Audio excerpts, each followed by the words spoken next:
সিরিয়ায় বাশার আল আসাদ সরকারের পতনের অভিযানে নেতৃত্ব দিয়েছে ইসলামপন্থী সশস্ত্র বিদ্রোহী গোষ্ঠী হায়াত তাহরির আল শাম এইচটিএস। গোষ্ঠীটির প্রধান আবু মোহাম্মদ আল জোলানি রোববার এইচটিএস এক বিবৃতিতে সিরিয়ায় বাশার আল আসাদ সরকারের পতনের ঘোষণা দেয়। বিবৃতিতে বলা হয়, জালিম শাসক বাশার আল আসাদ দেশ থেকে পালিয়েছেন। সিরিয়া এখন মুক্ত। এর মধ্য দিয়েই একটি অন্ধকার যুগের সমাপ্তি হলো আর সূচনা হলো একটি নতুন যুগের।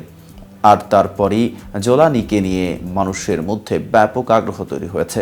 কিন্তু কে এই জোলানি? বাশার বিরোধী আন্দোলনে কিভাবে তার উত্থান, তা নিয়ে বিস্তারিত থাকছে প্রতিবেদন বাকি অংশে।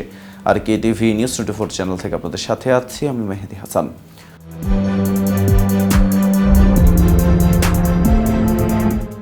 আবু মোহাম্মদ আল জোলানি আসল নাম আহমেদ হোসাইন আল শারা। 1982 সালে তিনি সৌদি আরবের রিয়াদে জন্মগ্রহণ করেন। তখন তার বাবা সেখানে পেট্রোলিয়াম প্রকৌশলী হিসেবে কাজ করতেন। 1989 সালে তার পরিবার সিরিয়ায় ফিরে আসে, দামেস্কের অদূরে বসতি স্থাপন করে।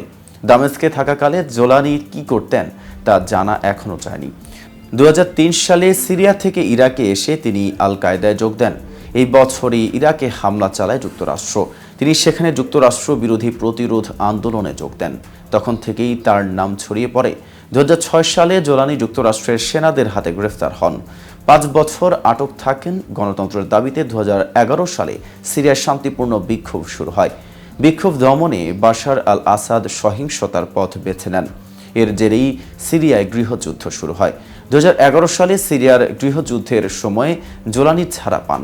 এরপর তার নেতৃত্বে সিরিয়ায় আল কায়েদার শাখা প্রতিষ্ঠা করা হয়, যা আল নুসরা ফ্রন্ট নামে পরিচিত। সশস্ত্র গোষ্ঠীটি সিরিয়ার বিদ্রোহী নিয়ন্ত্রিত অঞ্চলে বিশেষত ইদলিবে শক্তিশালী হতে থাকে। প্রথম দিকের কয়েক বছর জোলানি আবু বকর আল বাগদাদির সঙ্গে কাজ করেন।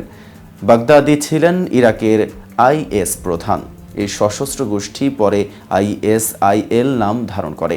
2013 সালের এপ্রিল মাসে বাগদাদি আকস্মিকভাবে আল কায়দার সঙ্গে সম্পর্ক ছেদের ঘোষণা দেন। সিরিয়ায় নিজেদের তৎপরতা বৃদ্ধিতে কাজ শুরু করেন।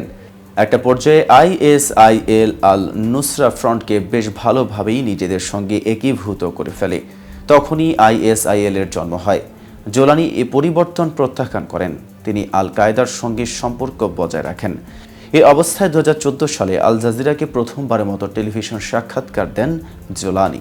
এতে তিনি বলেছিলেন তার গোষ্ঠী ইসলামিক আইনের যে ব্যাখ্যা দেবে সিরিয়া সেই অনুযায়ী শাসিত হবে। তবে কয়েক বছর পর জোলানির মধ্যে পরিবর্তন আসে। তিনি আল কায়দার মুসলমান সংখ্যাগরিষ্ঠ দেশগুলোই বিশ্বব্যাপী খেলাফত প্রতিষ্ঠার প্রকল্প থেকে সরে আসেন।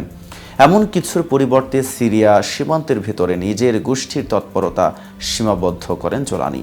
জোলানির এই পরিবর্তনকে গুরুত্বপূর্ণ বলে মনে করেন বিশ্লেষকরা।